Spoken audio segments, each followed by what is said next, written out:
हरे कृष्णा। ठीक है, मेरे पीछे बोलिएगा। एक भक्त माइक पे बोल सकते हैं। किसके पास माइक है? माइक पर पहुंचाइए प्रभु जी के पास। संजय उवाच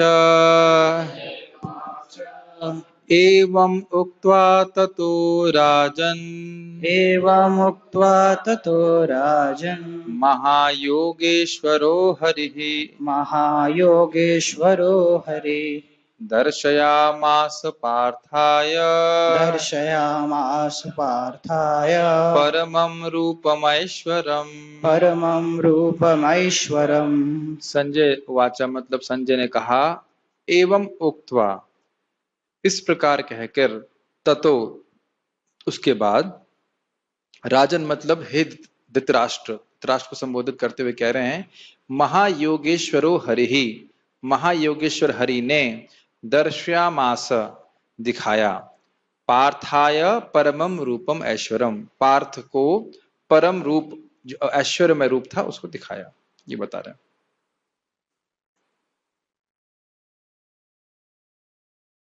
अनुवाद। संजय ने कहा, हे राजा, इस प्रकार कहकर महायज्ञेश्वर भगवान ने अर्जुन को अपना विश्व रूप दिखलाया। गीता भूषण टीका। इस प्रकार कहकर भगवान ने अर्जुन को अपना विश्व रूप दिखाया। अर्जुन ने विश्व रूप को देखकर भगवान से कहा। श्लोक 9 से 14 में संजय वर्णन करते हैं जो अर्जुन ने देखा।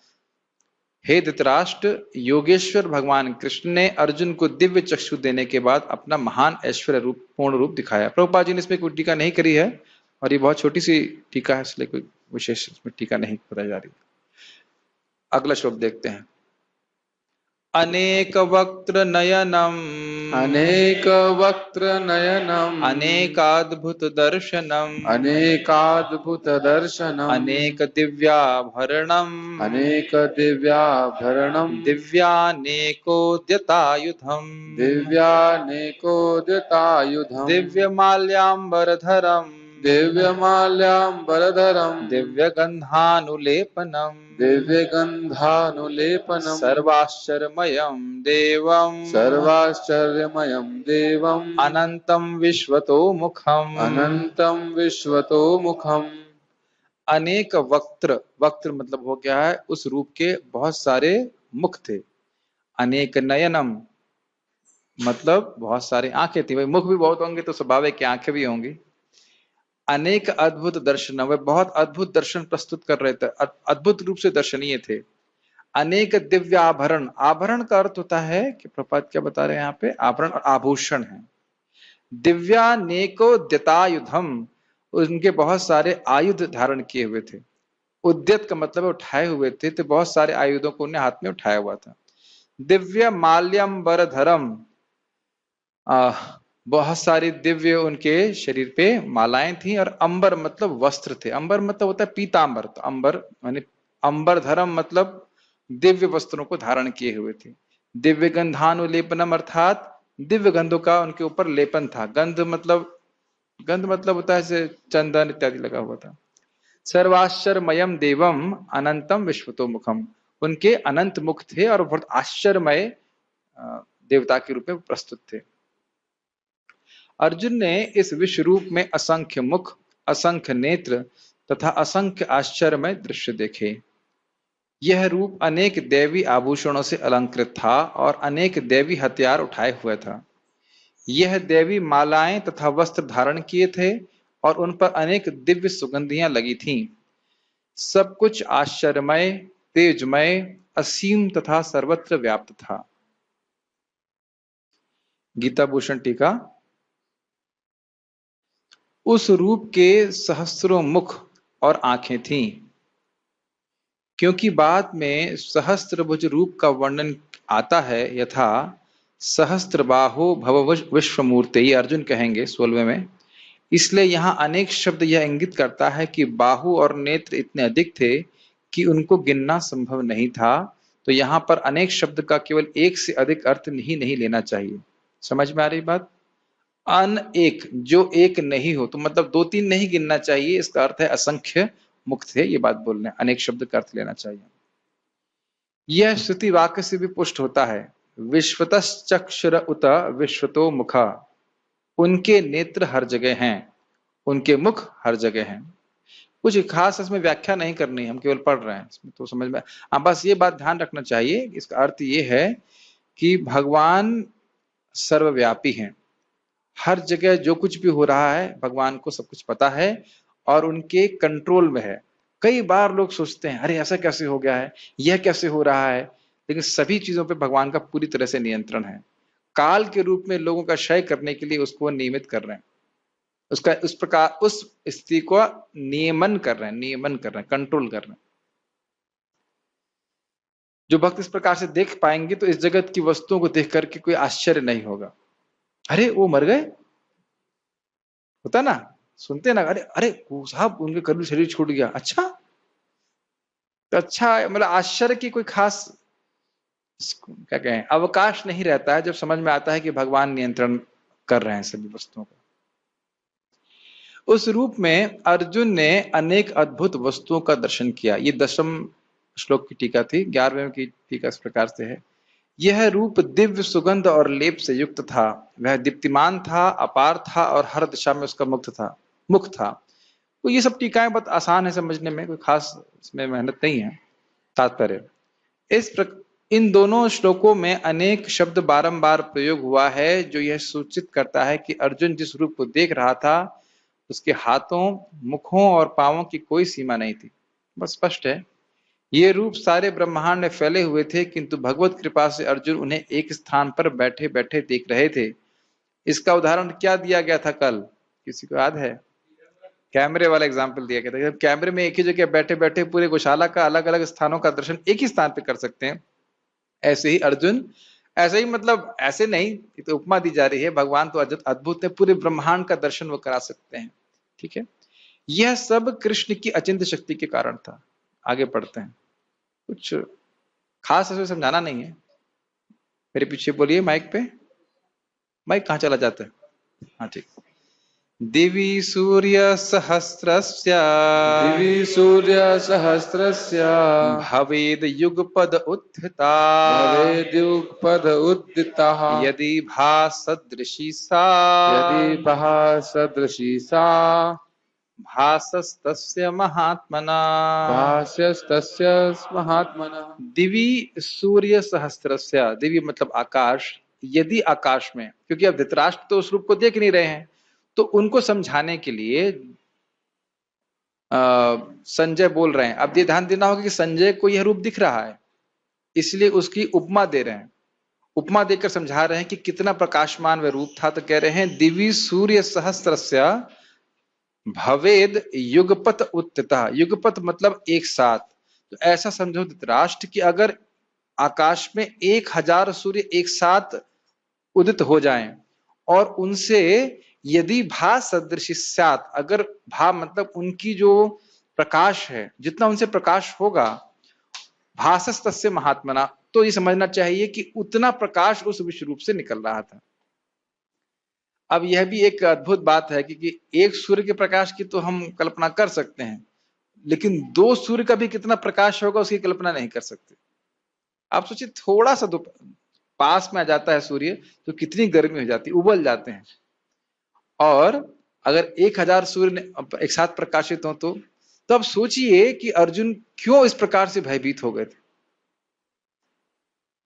2 सेकंड के लिए अब सोचिए कि अगर कुछ क्षणों के लिए भी 1000 सूर्य आकाश में आ जाएं तो क्या हम लोग भयभीत नहीं हो जाएंगे? मान लो आप गर्मी सहन कर लेते, गर्मी वाला एलिमेंट बाहर निकाल दीजिए, मान लीजिए गर्मी ना भी लगे तो भी देखिए भयभीत नहीं हो जाएंगे? 1000 सूर्य एक साथ दिख रहे, तो स्वाभाविक है कि अर्जुन को इस प्रकार का रूप देखने के बाद भय हुआ। ठीक है, महात्मा शब्द का अर्थ है परम स्वामी का, मतलब भगवान का जो विश्व रूप था वो इस प्रकार से था। ये सुनने में बहुत अच्छा हमारे लिए आवश्यक है कि भगवान के प्रति आदर भावना बढ़ती है। अभी मैं थोड़ी देर पहले अनुवाद कर रहा था तो कि सब लोग, आप सभी के द्वारा नमस्कृत्य हैं, मतलब आप सभी लोग, आपको नमस्कार करने चाहिए। तो मैंने तुरंत आकर भगवान को नमस्कार किया। जब हम भगवान की महिमा सुनते हैं तब बड़ा उत्साह होता है भगवान की शरण लेने का। ठीक है, यदि आकाश में हजारों सूर्य एक साथ उदय हों तो उनका प्रकाश शायद परम पुरुष के इस विश्व रूप के तेज की क्षमता कर सके। प्रभुपाद एक बहुत सुंदर शब्द यहाँ पे इस्तेमाल कर रहे हैं और कह रहे हैं शायद, मतलब यह उपमा भी हीन है। समझ पा रहे हैं बात? भाई ये कल्पना कीजिए कि अगर 1000 सूर्य एक साथ उपस्थित हो तो भी वो उनका जो भासमा मतलब जो उनका प्रभास है, क्या कहेंगे उसको, प्रकाश है, जो तेज है, वह भी विश्व रूप के समान नहीं है। लेकिन एक अंदाज देने के लिए बोल रहा हूं कि इमेजिन करिए, कल्पना कीजिए कि 1000 सूर्य हो तब, तो उससे अंदाज लगा सकते हैं कि विश्व रूप कितने तेजस्वी थे। गीता भूषण टीका। यह श्लोक उस रूप की होना चाहिए कि दीप्तिमानता को निरूपित करता है। दीप्तिमानता मतलब प्रकाशवानता को, उस पर कितना प्रकाश था उसको निरूपित कर रहा है श्लोक। यदि 1000 सूर्य एक साथ आकाश में उदित हो जाते तो उनका तेज भी भगवान हरि के उस विश्व रूप का एक आभास मात्र होता, ऐसी संभावना व्यक्त की गई है।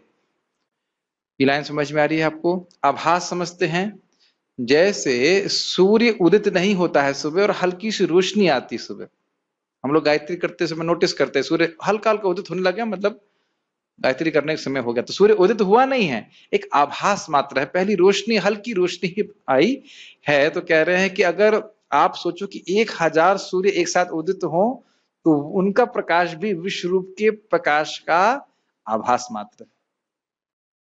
ठीक है, तो इस प्रकार से अद्भुत रूप भगवान ने दिखाया।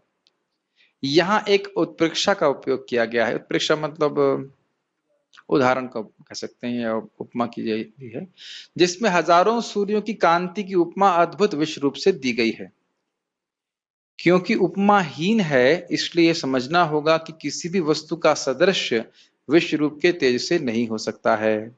ये बात समझ में आ रही है कि ये जो 1000 सूर्य की आप बात कर रहे हो, यह भी, इनका भी प्रकाश विश्व रूप के समान नहीं हो सकता है, लेकिन एक अंदाज देने के लिए इस प्रकार से बोला जा रहा है। ठीक है, जैसे भगवान के चरण कमल की उपमा किससे दी जाती है? सॉरी, मैंने बोल ही दिया, चरण की उपमा किससे दी जाती है? कमल से। तो अब कमल से क्यों दी जाती है? क्योंकि कमल से सुंदर वस्तु कोई हमें दिखता नहीं है, इसलिए। लेकिन कमल तो एक जड़ वस्तु है, वह भगवान के, उसका सादृश्य भगवान के चरणों से कैसे हो सकता है? लेकिन अब समझाने के लिए ये किया जाता है, उससे कुछ अच्छा कुछ है नहीं, सुंदर है नहीं। वैसे एक और कारण भी है, गर्मी में अगर कमल के फूल की माला पहनते हैं तो ठंडक अनुभव होती है, तो भगवान के चरण को आश्रय लेता है, इसलिए इनको चरण कमल कहते हैं, तो जगत की जलन जो है वह शांत हो जाती है।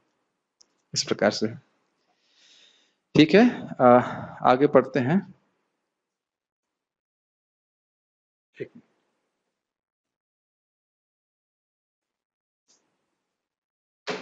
ठीक, श्लोक 9 में प्रस्तुत विचार को ही यहाँ कहा जा रहा है, भगवान ने यह रूप दिखाया।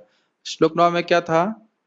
संजय बोले थे कि दर्शया मास पार्थाया, तो पार्थ को विश्वरूप दर्शन दिखाया भगवान ने, यही बात बोली जा रही। तात्पर्य, अर्जुन ने जो कुछ देखा वह अकथ्य था। अकथ्य था मतलब जिसका वर्णन नहीं किया जा सकता। तो भी संजय धृतराष्ट्र को इस महान दर्शन का मानसिक चित्र उपस्थित करने का प्रयत्न कर रहा है। मतलब इसके द्वारा कुछ समझ सकें वो। ठीक है, हाँ जी। हाँ, प्रश्न है कि धृतराष्ट्र देख रहे थे? नहीं, धृतराष्ट्र नहीं देख रहे थे, संजय देख रहे थे। व्यास प्रसादात, भगवान व्यास की कृपा से मैं इसको देख पाया। श्रुतवान, मैं सुन पाया और मैं देख पाया, दोनों बात थी। चलो, व्यासदेव की कृपा से संजय इसको देख पा रहे थे, दिव्य दृष्टि प्राप्त थी। न तो संजय वहां था न धृतराष्ट्र, किंतु व्यासदेव के अनुग्रह से संजय सारी घटनाओं को देख सकता था। ठीक है, अतएव इस स्थिति की तुलना वह एक काल्पनिक घटना हजारों सूर्यों से कर रहा है, जिससे इसे समझा जा सके। क्यों कह रहे हैं काल्पनिक? क्योंकि हजारों सूर्य आप देखते नहीं हो, कभी ऐसा होता नहीं है। लेकिन एक उदाहरण दे रहा है, जैसे मान लीजिए कभी कभी कहता है कोई व्यक्ति अपनी प्रेमिका को, तुम तो अप्सरा के समान सुंदर हो। अब तुमसे पूछोगे भाई तुम अप्सरा देखे हो क्या? तो वो भी कल्पना कर रहा है कि अप्सरा कोई बहुत सुंदर होगी, तो उसे उपमा दे देता है। ये सब चलता है दुनिया में। तो यहाँ पे बात कर रहे हैं कि तुमने 1000 सूर्य तो देखे नहीं। धृतराष्ट्र ने तो एक भी सूर्य नहीं देखा है। ये भी एक इंटरेस्टिंग बात है। धृतराष्ट्र ने तो एक भी सूर्य नहीं देखा है और उसको समझा रहे हैं कि हजारों सूर्य अगर उपस्थित हो जाए तो वैसा मतलब तेज होगा, तो उस प्रकार से विश्व रूप का तेज होगा। है ना इंटरेस्टिंग बात? ये भी है। ये भी एक विचारणीय बात है कि धृतराष्ट्र ने तो एक भी सूर्य नहीं देखा अपने जीवन में।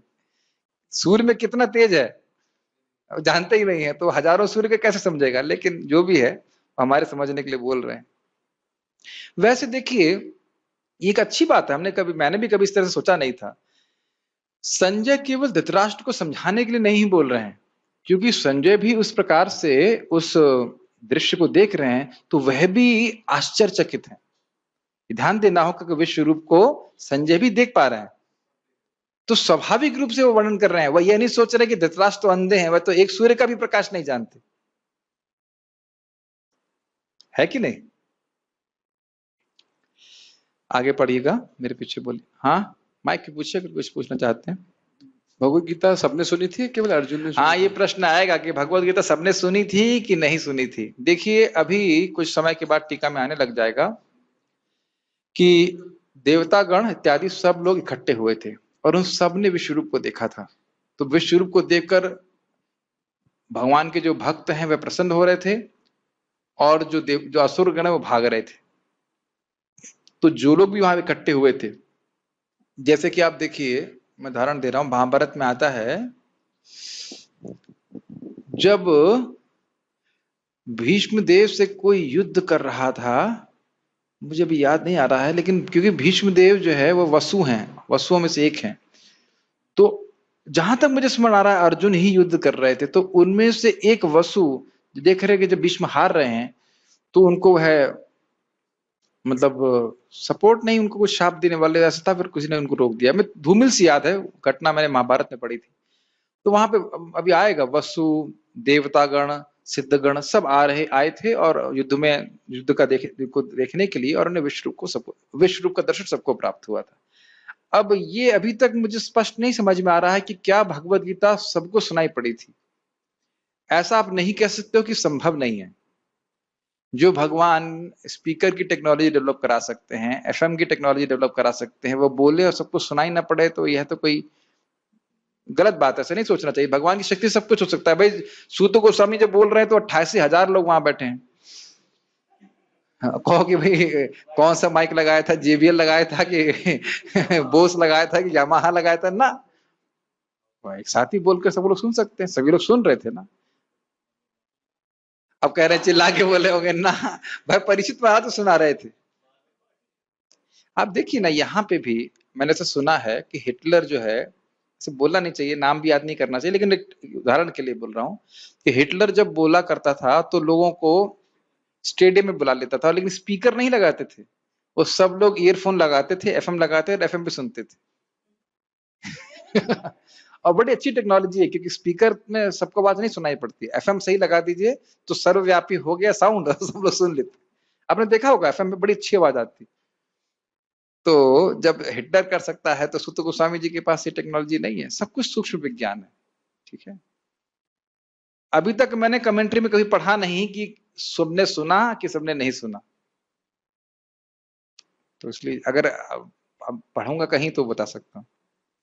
देखिए कल भी भक्त विश्वरूप के बारे में प्रश्न कर रहे थे और शायद उनके मन में शंका होगी प्रभु जी को पता नहीं है। तो प्रभु जी को कैसे पता होगा जब कहीं कुछ लिखा ही नहीं है, कुछ ज्यादा वर्णन ही नहीं, तो प्रभु जी क्या विश्वरूप का दर्शन कर रहे हैं कि टीवी में देख रहे हैं? तो जो कुछ शास्त्र के द्वारा हो वही प्रस्तुत किया जाता है। कई बार लोग प्रश्न करते हैं प्रभु विश्वरूप और विराट रूप एक है क्या, अलग है क्या, क्या है? प्रभुपाद जी ग्रंथों में प्रभुपाद ज्यादा उस पर ज्यादा व्याख्या नहीं करते हैं, आचार्यों ने भी नहीं करी है। बस यही बात बोल के खत्म कर देते हैं कि इस पे ध्यान ही नहीं करना। हाँ यह जरूर याद रखना चाहिए कि इससे भगवान का ऐश्वर्य प्रस्तुत होता है, इसलिए जाना जरूरी है, लेकिन ध्यान करना जरूरी नहीं है। ध्यान तो श्याम सुंदर, कृष्ण बलराम, गौर निताय, इन्हीं के चरणों का करना, उसी रूप का ध्यान करना। अरे अभी आने तो 14 नंबर आएगा, घबराने के आएगा आएगा। प्रश्न करिए 14 पे, ठीक है।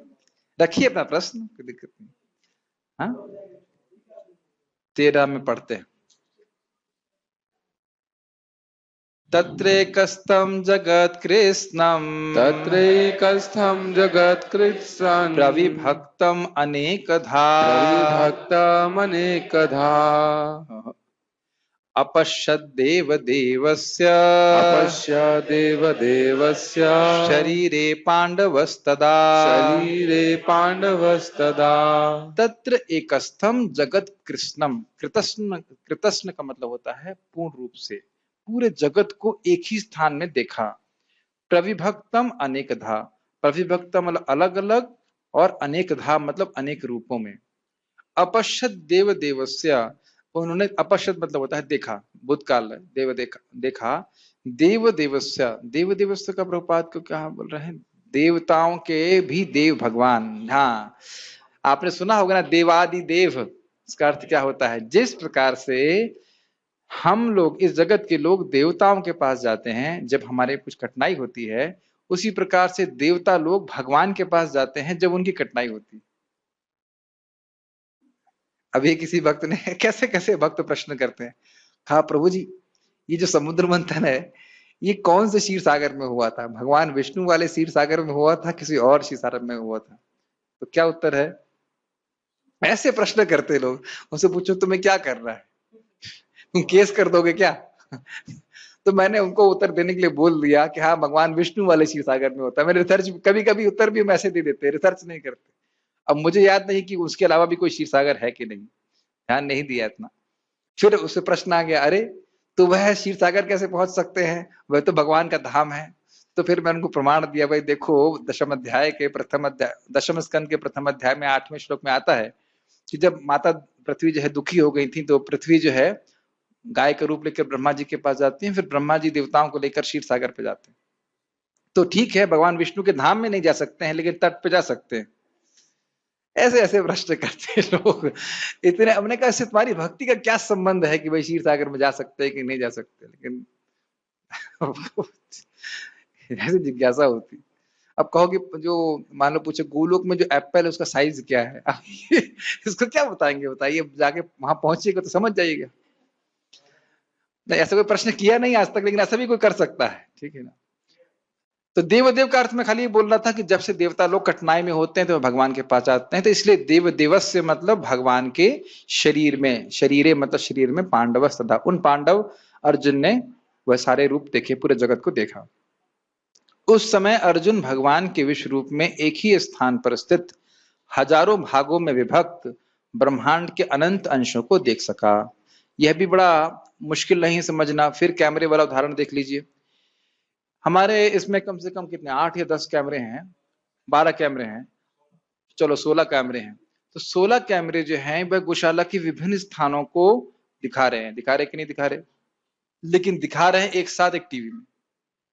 समझ में आ गया? नहीं समझ में आया? एक साथ विभिन्न स्थानों को एक ही जगह पे दिखा रहे हैं।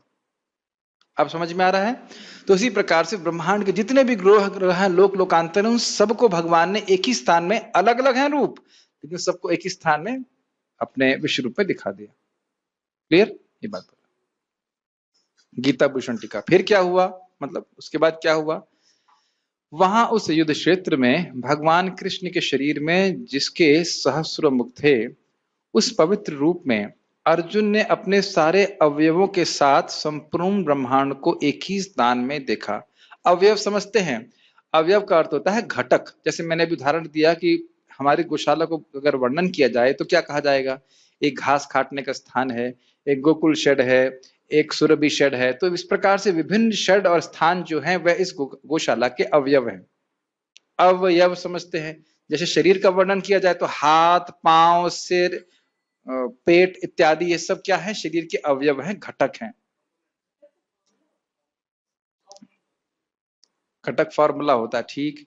तो उस फॉर्मूले में क्या होता है?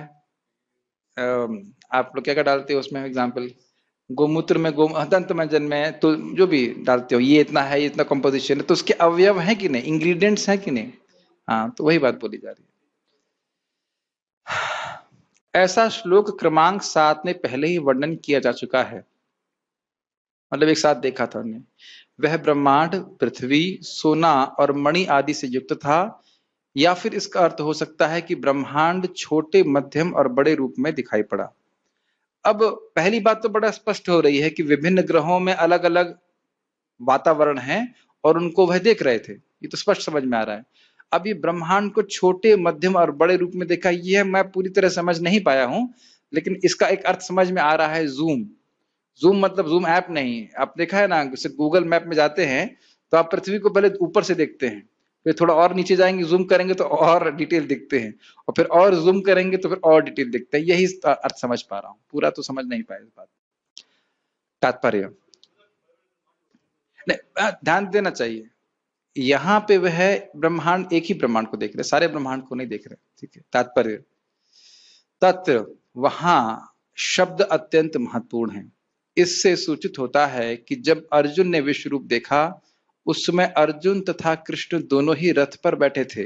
ओ, काफी इंटरेस्टिंग बात है। देखो प्रभुपाद जी बड़ी सी टीका है कि रथ पे बैठे बैठे ही देखा। ऐसा नहीं है कि कोई थिएटर चालू किया हो या पिक्चर चालू की हो या कुछ जादू किया हो, कुछ व्यवस्था की हो, वहीं बैठे बैठे उनने विश्व रूप को दिखा दिया। युद्ध भूमि के, हाँ, अपने से अलग विश्व रूप दिखाया नहीं दिखाया हम नहीं जानते। कृष्ण और अर्जुन बैठे हैं और उन्हें दिखा दिया। और देखो क्या बात है ना, मैं कुछ भी बोलूंगा और आप मान लोगे कि मैं समझ गया, वो दोनों ही बातें गलत हो सकती हैं। मेरी बात समझ रहे हैं? मैं अपने मन से कुछ भी बोल दूं और मैं कहूं समझ में आया, हाँ मुझे समझ में आ गया, समझाने वाले को और समझने वाले दोनों ही गलत हो सकते हैं। इसलिए जब तक कुछ वर्णन नहीं आता उसको हम नहीं कह सकते। बस इतना ही है कि रथ पे खड़े खड़े दिखा दिया, ये भगवान का अचिंत वैभव। अब अब घोड़े कैसे थे, घोड़ों को डर लगा कि नहीं, घोड़ों को घास मिली कि नहीं, इन सब प्रश्नों का हमारे पास कोई उत्तर नहीं है। ठीक है, युद्ध भूमि के अन्य लोग उस रूप को नहीं देख सके क्योंकि कृष्ण ने केवल अर्जुन को दृष्टि प्रदान की थी। तो ध्यान दीजिएगा, आगे की टीकाओं में आएगा कि देवतागण उस विश्व रूप को देख पा रहे थे, लेकिन जो युद्ध में उपस्थित लोग थे वे नहीं देख पा रहे थे। उसमें भी भेद है। भीष्म पितामह और जो महान भक्त हैं वे देख पा रहे थे, लेकिन सब लोग नहीं देख पा रहे थे। ठीक है, वह कृष्ण के शरीर में हजारों लोग देख सका। तो अब स्पष्ट हो गया ये क्या कहना चाहते हैं। मतलब जब जो हमने कैमरे वाला एग्जाम्पल दिया था, ब्रह्मांड में विभिन्न लोक हैं, उन सभी लोगों को एक साथ विश्व रूप में देख पा रहे हैं। जैसा कि वैदिक शास्त्रों से पता चलता है कि ब्रह्मांड अनेक हैं और लोक भी अनेक हैं। इनमें से कुछ मिट्टी के बने हैं, इनमें से कुछ मिट्टी के बने हैं, अर्थात ग्रहों की बात हो रही है। कुछ सोने के, कुछ रत्नों के, कुछ बहुत बड़े हैं तो कुछ बहुत बड़े नहीं हैं। अब समझ में आ गया। देखिए टीका में लिखा गया था ब्रह्मांड को छोटे, बड़े और मध्यम और बड़े रूप में देखा। तो मतलब कुछ ग्रह बहुत बड़े थे, कुछ ग्रहों को छोटा देखा, इस प्रकार से देखा।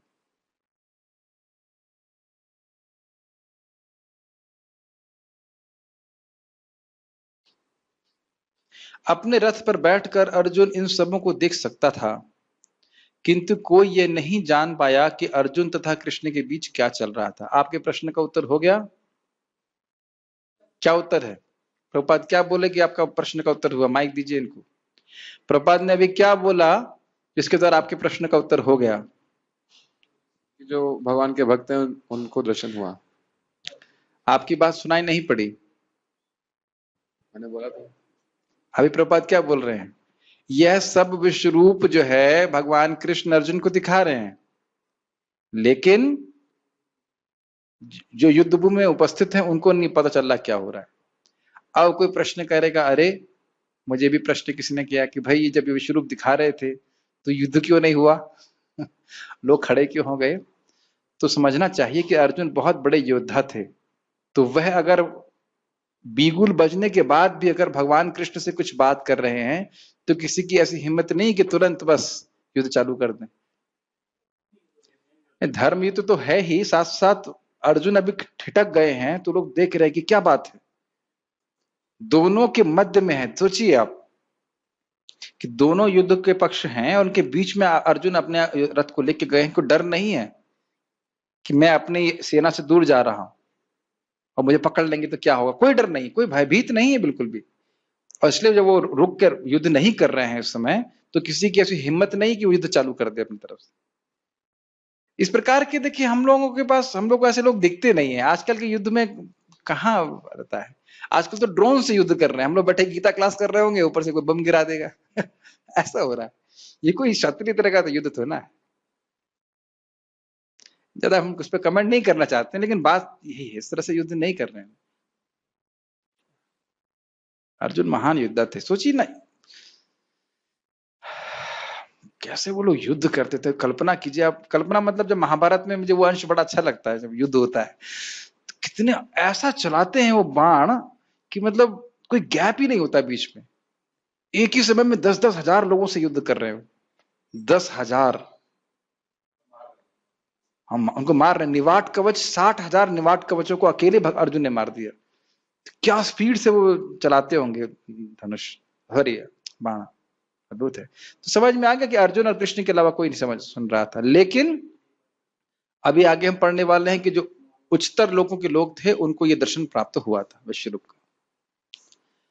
एक, हाँ मैंने सुना था कि भीष्म पितामह और अन्य भक्त जो शुद्ध भक्त थे उनको दिख रहा था, लेकिन अभी तक मैंने पढ़ा नहीं है, लेकिन मैंने भक्तों से सुना है। आखिरी श्लोक का आज का हम देखेंगे।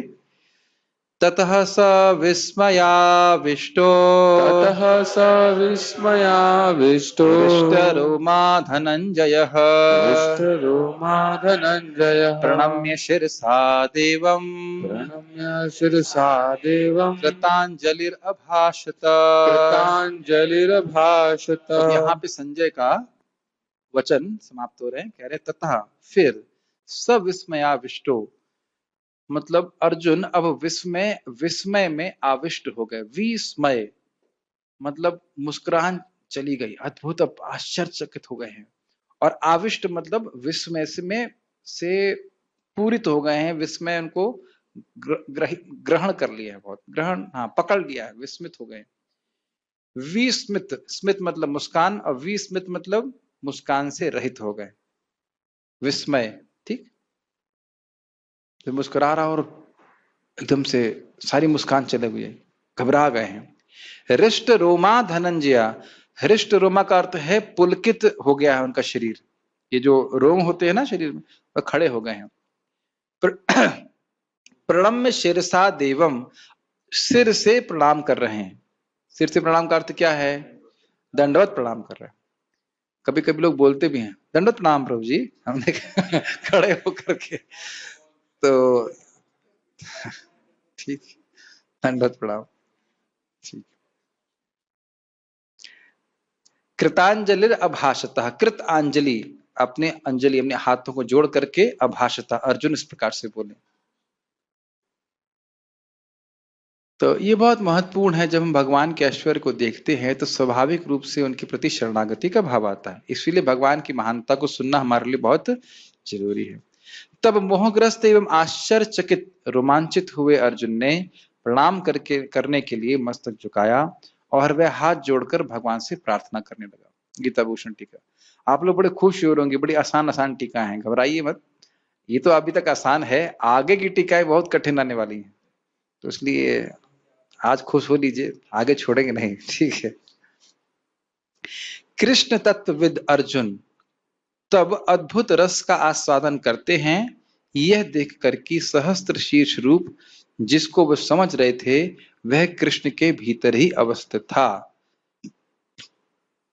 अभी कभी बीच में प्रश्न आया था कि क्या कृष्ण से अलग दिखा रहे थे, तो इसमें एक दिक्कत यह है कि हम ये सोच रहे हैं कि विश्व रूप तो बहुत बड़ा है, तो कृष्ण के अंदर कैसे दिखेगा। लेकिन फिर वही उदाहरण समझ लीजिए, भी टीवी का साइज बड़ा है कि गोकुल शेड का साइज, लेकिन गोकुल शेड आपको पूरा मोटा मोटी पूरा पूरा आपको दिखता है यहाँ। तो यहीं पे भी हम देख रहे हैं इस प्रकार से भगवान के लिए कुछ भी करना असंभव नहीं है। जैसे कि यशोदा मैया को ने अपने मुख के अंदर ही पूरा विश्व रूप दिखा दिया था। अब यह तो आप जब देखेंगे तभी समझ पाएंगे कि किस प्रकार से दिखाते हैं। और मैं समझता हूं कि हम लोग देखेंगे तो हमारा संग क्या होगा, जिया नीलो प्रेम धना, है ना, मर ही जाएंगे तुरंत, हमारा हार्ट अटैक हो जाएगा, हम नहीं समझ पाएंगे, झेल नहीं पाएंगे उसको। तो अद्भुत रस का सदन कर रहे हैं। जिन कृष्ण ने यह अद्भुत रूप प्रस्तुत किया था उनसे अर्जुन ने कहा, अर्जुन हर प्रकार के, ये आश्चर्य क्यों हो रहा है, ये भी सोचने वाली बात है। अभी तक तो वह भगवान को अपना दोस्त ही मान रहे हैं, लेकिन दोस्त में इतना बड़ा विश्व रूप, अरे हाँ, समझ रहे हैं। मान लीजिए आप किसी मित्र को देख रहे हैं और मित्र एकदम से विश्व रूप दिखाना चालू कर दे, तो आप घबरा नहीं जाएंगे? तो स्वाभाविक रूप से अर्जुन का साख्य भाव है, और अब भगवान के इस प्रकार के ऐश्वर्य को देख करके वह चकित हो रहे हैं।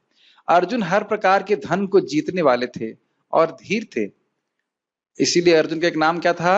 धनंजय। यस। और धीर थे, इनके इंद्रियों में संयम था, परंतु वे भी विस्मय से आविष्ट हो गए। विस्मय का अर्थ समझ गए? आश्चर्य। और उनका शरीर पुलकित हो गया। पुलकित भी समझते हैं आप? रोम रोम खड़े हो गए। और भगवान कृष्ण को अपने सर पृथ्वी पर लगाते हुए प्रणाम करके वे उनसे बोले।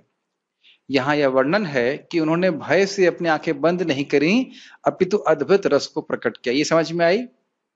भयभीत तो हुए देख करके, लेकिन आंखें बंद नहीं करी। वो आंखें तो खोल खोल के देख रहे थे, ये क्या देख रहा हूं मैं, क्या देख रहा हूं, इस प्रकार से। समझ में आई बात? बहुत अगर आप बहुत उसको मतलब इस अध्याय को बहुत माइन्यूटली देखेंगे तो बहुत सारी चीजें सीखने के लिए। स्वाभाविक रूप से इस जगत में जो हम कुछ भयभीत करने वाला दृश्य देखते हैं तो हम क्या करते हैं? आंखें बंद कर लेते हैं। वहां भी डर लगता है, अरे क्या ऐसा कर लेते हैं। लेकिन यहाँ पे अर्जुन जो है वह आंखें खोल कर देख रहे हैं कि अरे ये क्या हो रहा है, मैं क्या देख रहा हूं, मैं क्या देख रहा हूं, ऐसे करके। ठीक है, तात्पर्य। एक बार दिव्य दर्शन हुआ नहीं कि कृष्ण तथा अर्जुन के पारस्परिक संबंध तुरंत बदल गए। ये बहुत सुंदर है, बहुत सुंदर इस पर व्याख्या की है चक्रवर्ती बाद ने। वो कहते हैं कि द्वारका के जो पार्षद हैं उनका प्रेम कैसा होता है? घी की तरह। घी की तरह क्यों बोल रहे हो?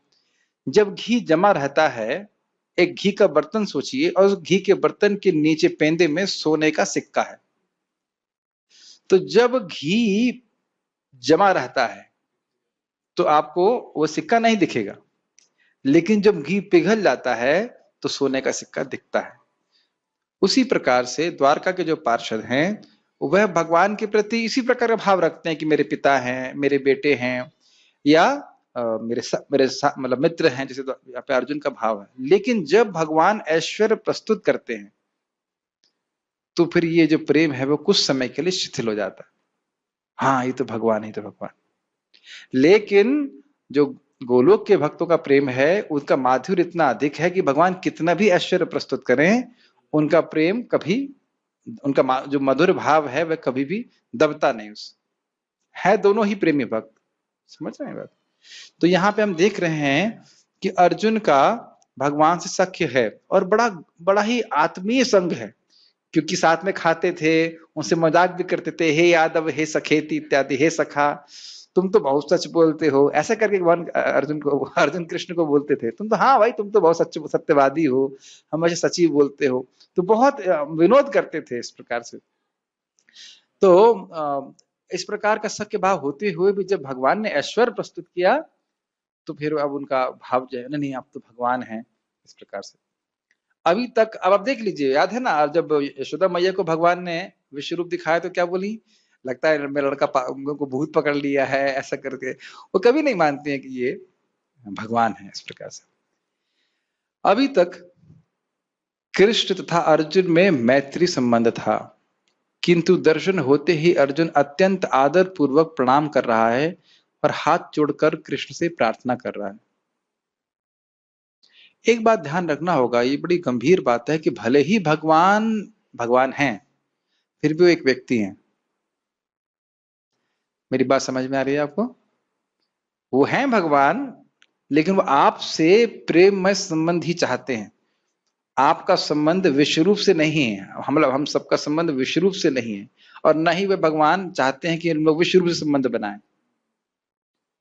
Does it make sense? जैसे कि भारत के प्राइम मिनिस्टर एक बहुत महान व्यक्ति है, हो सकते नहीं वो हैं, लेकिन फिर भी कुछ अपने लोगों से जरूर वह बड़ा प्रेम का संबंध चाहते। Does it make sense? हमेशा वो ये नहीं चाहते कि लोगों के सामने आकर जय प्राइम मिनिस्टर, आपकी जय हो, बस यही बोलते रहे। Make sense?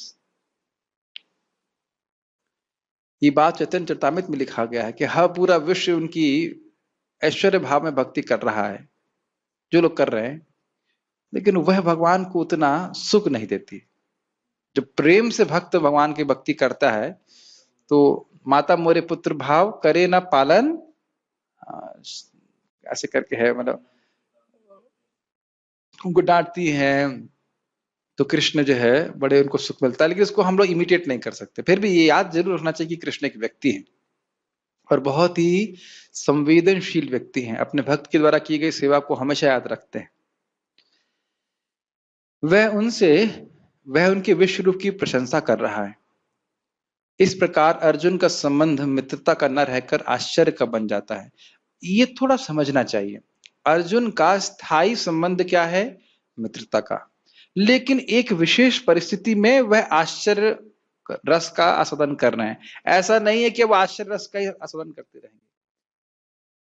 महाराज कह रहे थे सुमद में कि अभी आप पढ़ने वाले हो 11वें अध्याय में कि अर्जुन क्या क्षमा मांगेंगे कि मैंने आपका मजाक बनाया, मैंने आपके संग कुछ अपराध किया तो मुझे क्षमा कीजिएगा। और फिर गीता पढ़ने के बाद, सुनने के बाद क्या करेंगे? फिर वही काम करेंगे।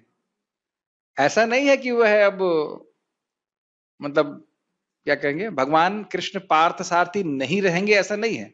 फिर भगवान कृष्ण इसी प्रकार से संबंध स्थापित करेंगे। तो कुछ समय के लिए इस प्रकार का ये भाव उदित हो रहा है, समझ रहे हैं? आप कहेंगे भूल जाते हैं, तो इसको समझना भी मुश्किल नहीं है। आप ये कहोगे कि अरे अर्जुन ने अभी देखा कि कृष्ण भगवान हैं, फिर कैसे भूल जाते हैं? तो देखिए, हम गीता क्लास में सुनते हैं कि हम आत्मा हैं। कब तक याद रहता है? जब दरवाजा के बाहर निकलते ही भूल जाते हैं। फिर हम सोच लेते हैं कि हम शरीर हैं। तो ये माया के कारण हो रहा है कि नहीं हो रहा है? तो उसी को योग माया पे अप्लाई कीजिए कि ये भगवान है, लेकिन फिर भूल जाते नहीं, भगवान नहीं थे तो मेरे बेटे हैं, है कि नहीं? बड़े बड़े भक्त कृष्ण के को समस्त संबंधों का आधार मानते हैं। क्या इसका मतलब है? रसो वैसह, हर प्रकार के संबंध का आदान प्रदान भगवान कृष्ण कर सकते हैं। जैसे भगवान श्री राम परकीय भाव का आस्वादन, परकीय भाव का आदान प्रदान दंड कारण की ऋषियों से नहीं किया कर सके, लेकिन कृष्ण में कोई इस प्रकार की, कृष्ण स्वरूप में इस प्रकार से कोई बंधन नहीं है। भगवान हर प्रकार के रस का आस्वादन कर सकते हैं, भक्तों से आदान प्रदान कर सकते हैं। इसीलिए उनको रसिक शेखर कहा जाता है, अखिल रसामृत मूर्ति कहा जाता है, सभी रसों के विग्रह।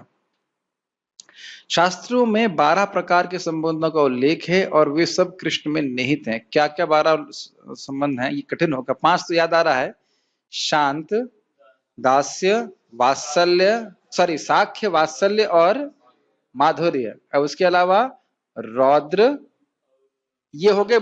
ये 5 जो हैं वो मुख्य रस हुए, और 7 जो हैं गौण रस कहलाते हैं। इन्हें कहते हैं रौद्र, भय, अद्भुत, एक करके, रौद्र, अद्भुत, भय, हास्य, विभत्स, यस विभत्स, हास्य हो गया, वीर, विरस, यस 6 पहुंच गए। एक रस ये है कि हम भूल गए, ठीक है, ये हमारा रस है, ये भौतिकता विवश हो चुका है। तो ये इस प्रकार के 12 रस होते हैं।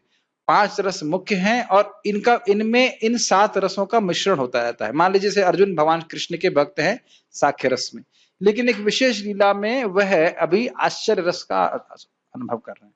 समझ में आ रहा है? यह कहा जाता है कि वे 2 जीवों के बीच, देवताओं के बीच, यह भगवान तथा भक्त के बीच के पारस्परिक आदान प्रदान होने वाले संबंधों के सागर हैं। ये समझ में, भगवान और भक्त के बीच में तो समझ में आ रहा है, 2 जीवों के बीच और देवताओं के बीच समझ में नहीं आ रहा है।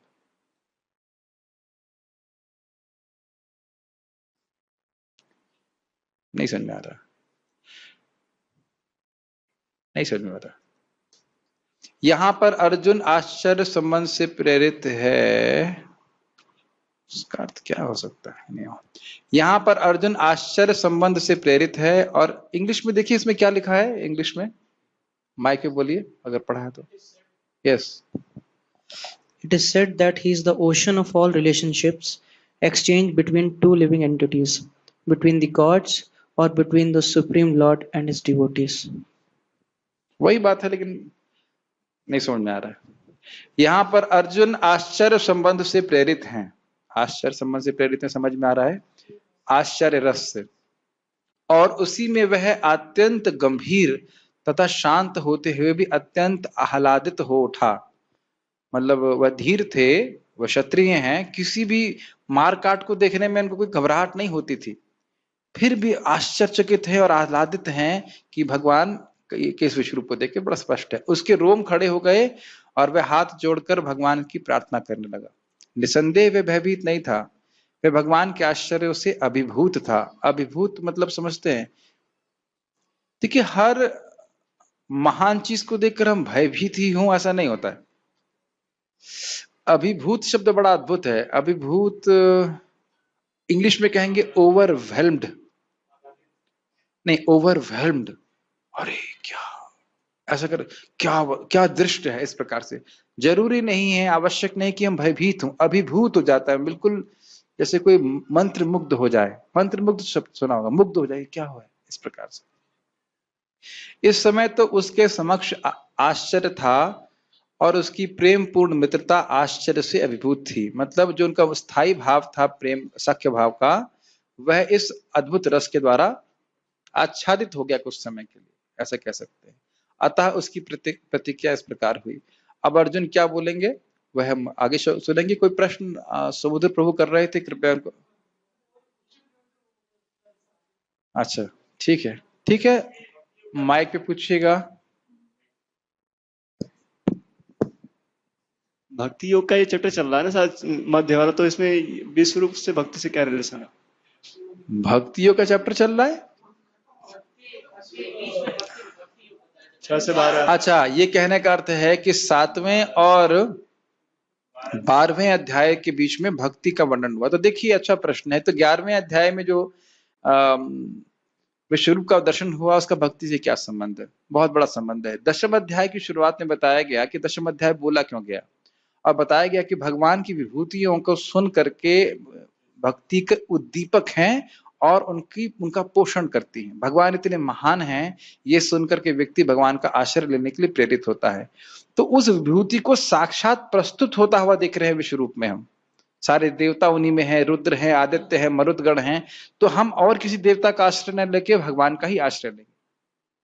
और आगे जाकर के आप देखेंगे कि यह भी स्थापित होता है कि भगवान कृष्ण विश्व रूप से हीन नहीं है, अपितु विश्व रूप भी भगवान कृष्ण में ही समाहित है। समझ में आ रही बात? ये बात भी आपने सुना होगा, टीका में हम लोग कल ही चर्चा कर रहे थे कि कोई कहेगा करे भाई कृष्ण का जो रूप है तो दिव्य रूप है, उससे श्रेष्ठ विश्व रूप है, तो ना, ऐसा नहीं। और हम अभी 11वें अध्याय के आखिरी में देखेंगे किस प्रकार से भगवान भक्ति, अनन्य भक्ति को ही परम साधन बताएंगे, जिसके द्वारा हम भगवान को समझ सकते हैं। तो भक्ति का भी निरूपण इस अध्याय में हुआ। ठीक है, और कोई प्रश्न है? किसी भक्त का यहाँ पे प्रश्न है क्या नेट पे?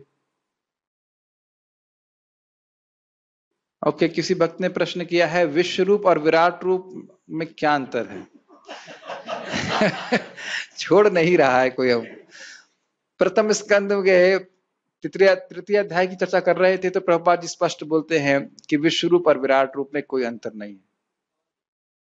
ठीक है, तो झगड़ा समाप्त हो गया उसके ऊपर। और कोई प्रश्न है?